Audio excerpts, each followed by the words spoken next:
So how to make $1 million in cryptocurrencies? We'll take $5 million, invest it in crypto, and wait 6 months. And boom, just like that, you're down 80% on your investment. All right, so all jokes aside, I did not invest $1 million, but I did invest a sizable amount, and I am down 80% on my investment.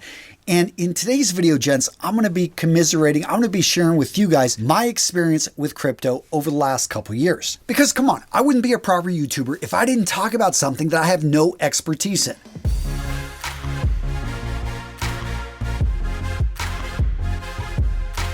So for today's video, gents, I'm going to break it into 3 parts. I'm going to share with you the story about how I got into crypto. I think it's pretty interesting. And then after that, I'm going to talk about all the mistakes, all the things I did wrong, even knowing that I probably shouldn't be doing this, but I did it anyway and what it cost me. And then I'm going to talk about lessons learned, basically where I'm at now and what I'm going to do to recover. But before we get started, gents, let's talk a little bit about security, because the #1 growing crime in America, the one that is affecting millions of people every 14 seconds there's a victim, we're talking identity theft. I mean, can you imagine somebody getting access to your email, then all of a sudden getting access to all your crypto accounts and wiping you out and not being able to do anything about it? And that's why, gents, I'm excited to have Aura as the sponsor of today's video. Now, if you're not familiar with Aura, you should be. This is one easy to use app that has everything you need: theft protection, fraud monitoring, a VPN, password management, and antivirus software, all combined into one easy-to-use piece of software. And what I really love about Aura is it's proactive. It's out there monitoring the dark web,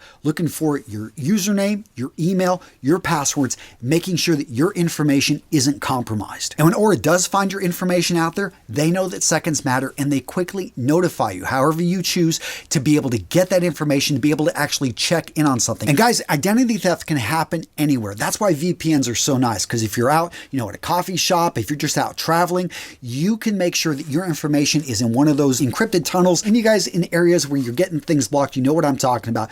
VPNs are where it's at. And I love that Aura has this wrapped in to the app itself. I also love how they got the antivirus software built right in. I can go in here, I can see my credit score. This is really nice to, those of you guys are looking for a large loan, those of you guys that are actually looking to pick up a vehicle, you need to be on top of this stuff. And with Aura, it's all in one place. Okay, so now I've got 7 alerts of my information being out there on the dark web, most recently in June. Whenever there's a breach, whenever there is an issue, which will happen, you are going to be on top of it. Gents, I can't recommend Aura enough. It's an all-in-one amazing piece of software that's going to protect you on the web. And guess what? You can try it for free for 2 weeks, 14 days. Use that link, aura.com/RMRS for that free trial. Again, gents, great company, awesome app. Use that link in the description of today's video. Go check them out. Now, gents, I gotta be honest and admit, I was nervous about making this video because I'm supposed to be a relatively smart guy. I own numerous businesses. I've had some great successes in different platforms.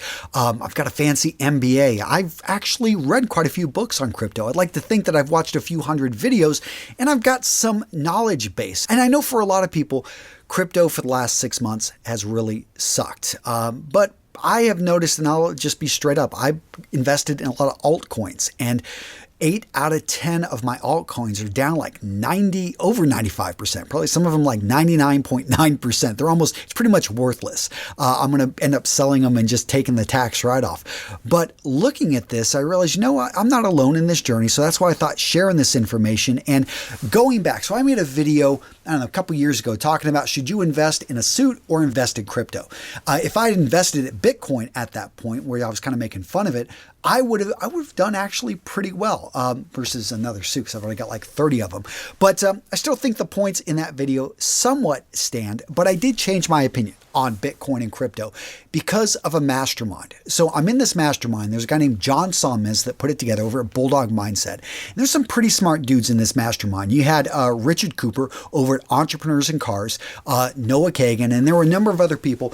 And it was interesting. For the first few months of that mastermind, it seemed like we talked again and again about crypto and where people were putting their money, where they're investing. Even though I thought we were going to talk more just general business, it seemed to go towards crypto. And it got me, I'm like, these dudes are they're smart. And I have a lot to learn from them.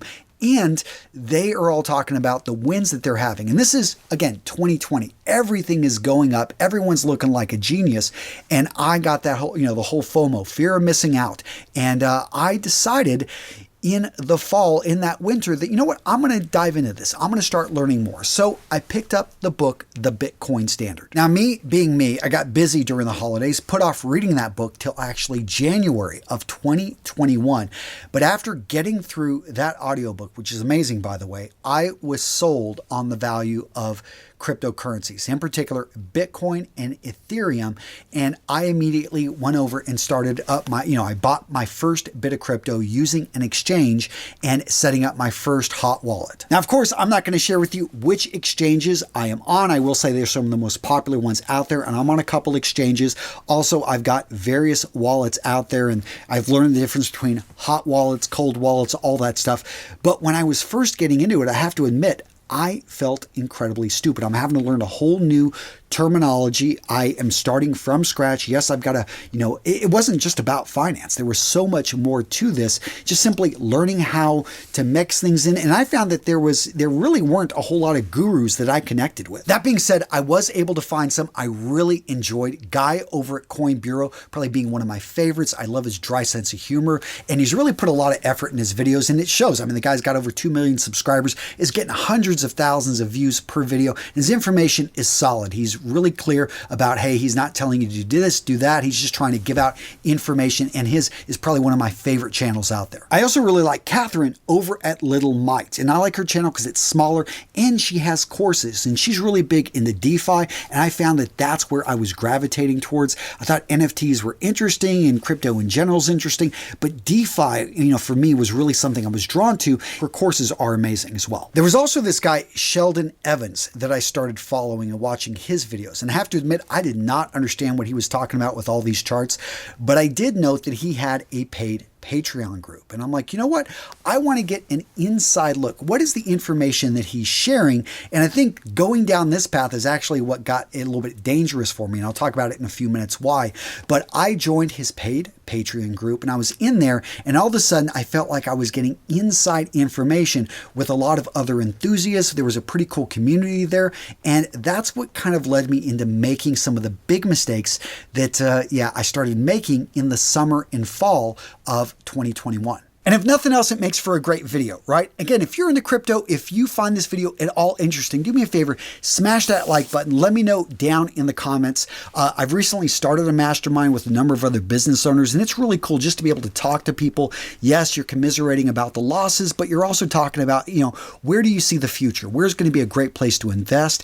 I bought 5 NFTs, none of them super expensive, but it was something that, they're really not worth much nowadays. NFTs are harder for me to really take as seriously as I think DeFi, but I don't know. You got an opinion on crypto? Again, guys, let me know in the comments below. So the biggest mistake I made in crypto, one that cost me, I think it put me back probably a year in terms of saving for my dream home, is I took money for my dream home, and that was earmarked for that, and I was putting it in crypto. And that's where you hear again, don't put money into a speculative investment that you can't lose. And I have to say that I could lose this money. It was money I had been saving, putting aside, but I found that initially the few $1,000s I put into crypto to experiment all of a sudden turned into $10,000, turned into $20,000. And once I hit that point, I'm like, where can I pull some money from? You know what? This money's sitting here for this house. I'm going to put it into crypto because, I thought it was, stupidly that it wasn't ever going to go down. You keep seeing things go up. And I'm like, well, I'm just losing money on inflation, which actually wasn't bad at the time. But you tell yourself and you rationalize what you're doing. And I started diverting money from there, from that savings account that I had been working on for years into crypto. And that was probably the biggest mistake I made. The next mistake was getting greedy and falling into these pump and dumps. So I talked about that Patreon group that I was a part of, and I'm not blaming Sheldon, anything on him. The guy, has been nothing but solid, and many of his picks have turned out not to be great ones, but that, being said, he's pretty clear, hey, this is just his investment or his thoughts. But in these groups, you would have people kind of going off on tangents, sounding really smart, smarter than I felt I was. And so I'm reading these, and they're talking about these interesting coins that no one's talking about, that you should go, hey, you just grabbed a whole bunch of this. And me, starting to go in there and treat this like casino money, because because all of a sudden you see, hey, I was smart. I bought Ether when it was, just, well under $1,000, and now it's at $2,000. So you're taking your winnings and you're putting them over into these altcoins that really nobody's heard of. I hadn't done my research except that some guy in some forum that is paid is saying that you should start putting some money here. And that's exactly what I did. And it's probably the biggest mistake because, like I said, 8 out of 10 of those now are complete losers. I don't expect to recover. They're just bombs. And that takes me to my next mistake, is not even understanding the fundamentals. I didn't even go in and read the white papers. I mean, most of these companies that you can invest in, they make a white paper available so that you can actually read who they are, what they're about, versus getting caught into the hype. The whole fear of missing out. You're seeing something shoot up and you want to be a part of that. Greed, it grabbed me. All of a sudden, I'm putting a few $1,000s into something that all of a sudden, hey, I made double, triple my money. And instead of pulling out and celebrating that win, no, hey, I'm going to leave it in there for a while. And I took my hands off the wheel. I said, you know what? I'm going to worry about some other things, got busy with business. And yeah, I go back and I look at it in the end of last year. All of a sudden, everything is down. And, I'm kind of that mindset of, I am going to hold on for dear life. And that's kind of where I'm at right now with my investments. So at the height, I had almost $300,000 in crypto, at least on paper. I'd invested, well under $100,000, approximately $75,000 in crypto. And I thought it was pretty smart. I had made 4 times on my money. I remember even kind of, dropping that I had done this with a few of my friends and thinking, oh yeah, I know what I'm doing. Of course, everyone's a genius in a bull market. Now, as we see with the crypto winter having hit, I mean, lucky for me, I didn't have anything in Terra. I didn't have anything in Luna. I'm not part of the Celsius network. But even though I've got majority of my holdings in Ether, in Bitcoin, it's been it's been quite the roller coaster. All of those are down substantially. And so the ride, the last 6 months, has been humbling. It's something that I've realized, you know what? You are not as smart as you thought you were. And you probably need to get back in and study those fundamentals, understand where you're putting your money, and just slow down a bit. Now, the good news is I'm not wiped out because I learned a long time ago to protect myself from myself. So I've set up automatic investments, which I've talked about before. I've got multiple savings accounts, but I'm paying myself first and putting into conservative investments that I've actually been with the same investor since college. We went to school together. I trust the guy to an extent because I also have other places I'm investing, again, to protect me in case that doesn't go right. I also keep my expenses relatively low. I have some real estate that I've invested in, although I do want to expand my real estate holdings, especially in land. And like a good Texan, I've got plenty of guns, ammunition, food, all the stuff that, you need everything goes to heck. And just to be clear, I still believe in crypto. I think that what we're going through is definitely a down patch, but I believe in the future of Bitcoin. I believe it will be a store of value just the same as gold is, except digital. I do believe that Ethereum is what the Web 3.0 is going to be built on, that or one of its competitors out there. I do believe in the power of decentralized finance.